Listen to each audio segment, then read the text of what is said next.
Assalamualaikum warahmatullahi wabarakatuh. Perkenalkan, nama saya Rizky Nadia Safitri dari kelas PGMII. Di sini saya akan menjelaskan mengenai konsep diri. Yang pertama yaitu pengertian konsep diri. Konsep diri adalah pandangan, perasaan, dan keyakinan individu mengenai dirinya, meliputi gambaran mengenai diri dan kepribadian yang diinginkan, yang diperoleh dari pengalaman dan interaksi dengan orang lain. Konsep diri juga dapat diartikan sebagai gambaran atau penilaian seseorang mengenai dirinya sendiri. Yang kedua adalah pembagian konsep diri. Konsep diri ini terbagi menjadi beberapa bagian. Yang pertama adalah gambaran diri atau body image. Gambaran diri adalah sikap seseorang terhadap tubuhnya secara sadar dan tidak sadar. Sikap ini mencangkup persepsi dan perasaan tentang ukuran, bentuk, fungsi, penampilan, dan potensi tubuh saat ini dan masa lalu yang secara berkesinambungan dimodifikasi dengan pengalaman baru setiap individu. Yang kedua adalah ideal diri. Ideal diri adalah persepsi individu tentang bagaimana ia harus berperilaku berdasarkan standar, aspirasi, tujuan, atau penilaian personal tertentu. Nah, ideal diri ini biasanya terdiri dari harapan, impian, dan visi. Sedangkan faktor yang mempengaruhi ideal diri adalah batas kemampuan, budaya, ambisi, dan keinginan melebihi keberhasilan. Yang ketiga adalah harga diri. Harga diri adalah penilaian pribadi terhadap hasil yang dicapai dengan menganalisa seberapa jauh perilaku memenuhi ideal diri.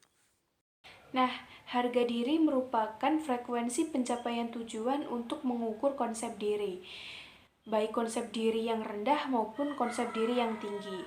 Apabila individu sering mengalami kegagalan, maka ia akan cenderung memiliki konsep diri yang rendah. Begitupun sebaliknya, apabila individu sering mengalami keberhasilan, maka ia akan memiliki konsep diri yang tinggi. Nah, konsep diri ini bisa terbentuk melalui diri kita sendiri maupun dari orang lain. Konsep diri ini aspek utamanya adalah dengan kita dicintai dan menerima penghargaan dari orang lain. Harga diri terkait dengan ansietas yang rendah, efektif dalam kelompok, dan diterima oleh orang lain. Yang keempat adalah peran. Peran adalah sebuah sudut pandang dalam sosiologi dan psikologi sosial yang menganggap sebagian besar aktivitas harian diperankan oleh kategori-kategori yang ditetapkan secara sosial. Misalnya, ayah, ibu, anak, guru, dosen, dan lain sebagainya. Peran sosial adalah serangkaian hak, kewajiban, harapan, norma, dan perilaku seseorang yang harus dihadapi dan dipenuhi. Hal ini didasarkan pada pengamatan bahwa orang-orang bertindak dengan cara yang dapat diprediksikan dan bahwa kelakuan seseorang bergantung pada konteksnya, berdasarkan posisi sosial dan faktor-faktor lain. Identitas diri adalah kesadaran tentang diri sendiri yang dapat diperoleh individu dari observasi dan penilaian dirinya yang menyadari bahwa individu dirinya berbeda dengan orang lain. Nah, seseorang yang memiliki perasaan identitas diri yang kuat, maka ia akan merasa dirinya berbeda dengan yang lain dan tidak ada duanya. Nah, identitas diri ini berkembang sejak kanak-kanak bersamaan dengan berkembangnya konsep diri dalam diri manusia. Nah, apabila seseorang telah mengetahui identitas dirinya, maka ia akan menyadari ciri-ciri khas kepribadiannya. Seperti halnya ia mengetahui apa yang ia sukai, apa yang tidak ia sukai, mengetahui aspirasi, dan ia mengetahui tujuan hidup untuk kedepannya.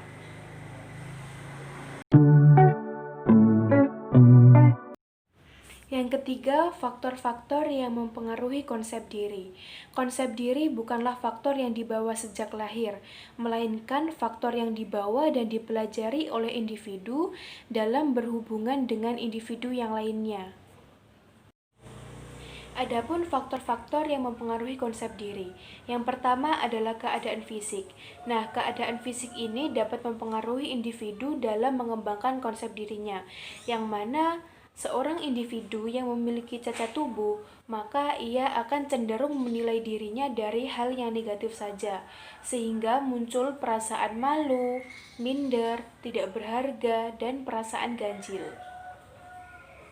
Yang kedua adalah kondisi keluarga, yang mana keluarga merupakan tempat yang paling pertama dan utama dalam pembentukan konsep diri, yang mana keluarga ini akan berpengaruh bagi konsep diri yang terjadi pada seorang individu, baik itu konsep diri yang baik maupun konsep diri yang buruk.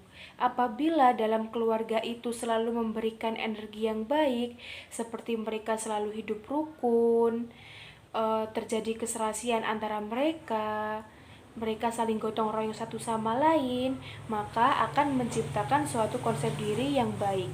Begitupun sebaliknya, apabila dalam suatu keluarga itu memberikan pengaruh yang buruk seperti sering terjadinya pertengkaran, perkelahian, hidup tidak rukun, dan lain sebagainya, maka akan menyebabkan konsep diri yang rendah pula. Yang ketiga adalah reaksi orang lain terhadap individu. Nah, dalam kehidupan sehari-hari, orang akan memandang kita sesuai dengan perilaku yang kita terapkan dalam kehidupan sehari-hari. Apabila kita menghormati dan menghargai orang lain, maka orang lain akan menghormati dan menghargai kita. Pun sebaliknya, apabila kita menyalahkan dan meremehkan orang lain juga akan menyalahkan dan meremehkan kita. Nah, itulah yang disebut dengan reaksi timbal balik antara orang yang satu dengan orang yang lain. Yang keempat adalah tuntutan orang tua terhadap anak. Pada umumnya, orang tua selalu menginginkan anaknya untuk menjadi individu sesuai dengan apa yang diharapkannya. Nah, terkadang tuntutan ini dijadikan beban dan tekanan bagi anak apabila anak tidak bisa memenuhi tuntutan tersebut. Dan ada juga orang tua yang biasanya terlalu berlebihan dalam melindungi anak, yang berakibat anak menjadi tidak berkembang dan hilangnya rasa percaya diri. Nah, sehingga berefek pada kepemilikan konsep diri yang rendah. Yang kelima adalah jenis kelamin, ras, dan keadaan sosial ekonomi. Nah, yang mana kelompok ras minoritas dan kelompok sosial ekonomi yang rendah cenderung memiliki konsep diri yang rendah dibandingkan dengan kelompok ras mayoritas dan kelompok sosial ekonomi yang tinggi. Sedangkan untuk jenis kelamin, yang mana laki-laki dan perempuan itu memiliki konsep diri yang berbeda, yang mana perempuan lebih mengandalkan fisik dan popularitas dirinya, sedangkan jika laki-laki mengandalkan agresivitas dan kekuatan dirinya. Nah, yang keenam adalah keberhasilan dan kegagalan. Konsep diri ini juga dipengaruhi oleh keberhasilan dan kegagalan yang telah dialami oleh individu, yang mana keberhasilan dan kegagalan ini akan membawa pengaruh bagi penyesuaian diri dan bagi lingkungan sosialnya, yang mana hal tersebut akan membawa pengaruh atau dampak yang nyata bagi konsep diri pribadi seseorang. Nah, keberhasilan ini nanti akan membawa kepada perasaan bangga dan puas atas hasil yang telah ia capai. Sedangkan kegagalan akan membawa kepada perasaan frustasi karena ia tidak dapat mencapai apa yang ia inginkan. Yang ketujuh adalah orang-orang yang dekat dengan individu, yang mana seseorang pasti memiliki orang yang terdekat dalam hidupnya, seperti orang tua, saudara, teman, dan sahabat. Nah, dari mereka, seorang individu dapat belajar perlahan-lahan untuk mengembangkan potensi dirinya. Apabila orang yang berada di sekitarnya memberikan senyuman, pujian, dan penghargaan, maka individu tersebut dapat menilai dirinya dengan penilaian yang positif. Begitupun sebaliknya, apabila orang terdekatnya memberikan cemoohan, ejekan, dan hardikan, maka individu tersebut akan menilai dirinya dengan penilaian yang negatif. Selanjutnya adalah cara mengembangkan konsep diri. Yang pertama adalah kisah sukses, yang mana kita dapat membaca dan mendengar kisah sukses orang lain sehingga dapat meningkatkan semangat kita.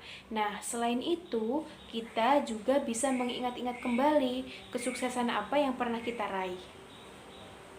Yang kedua adalah simbol sukses, yang mana konsep diri dapat ditingkatkan dengan simbol sukses. Simbol sukses di sini maksudnya adalah pemberian piala atau penghargaan berupa benda atau sejenisnya yang pernah diperoleh ketika meraih kesuksesan. Yang ketiga adalah afirmasi. Konsep diri dapat ditingkatkan dengan cara afirmasi.